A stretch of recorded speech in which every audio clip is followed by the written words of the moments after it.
দীর্ঘ এক যুগ পর জমকালো আয়োজনে এবং বিভিন্ন কর্মসূচির মধ্য দিয়ে ৩ দিনব্যাপী চাঁদপুর সাহিত্য একাডেমির ৩৯তম প্রতিষ্ঠাবার্ষিকী উদযাপিত হয়েছে।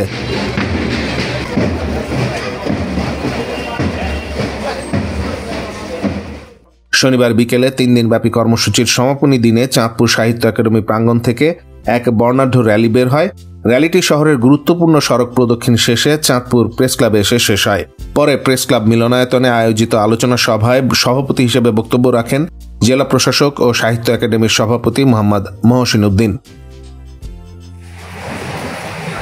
যদিও এটা অনানুষ্ঠানিক, এখন আমরা ডিক্লেয়ার দেইনি, আমাদের যারা ভবিষ্যৎ সাহিত্য প্রেমী লেখক পথে যাচ্ছে তাদেরকে একটা প্রেরণা দেওয়ার জন্য এরকম একটা আলোচনা সভা।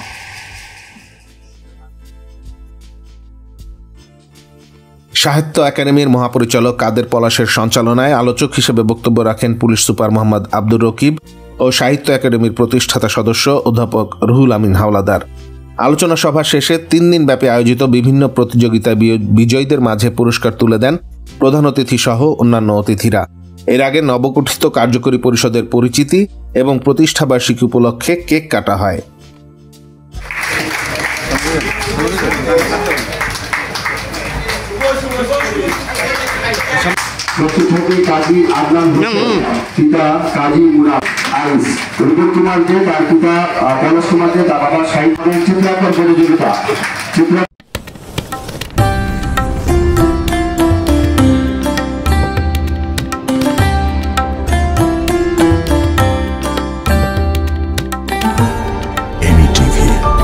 স্বাধীন বাংলার স্বাধীন কণ্ঠ।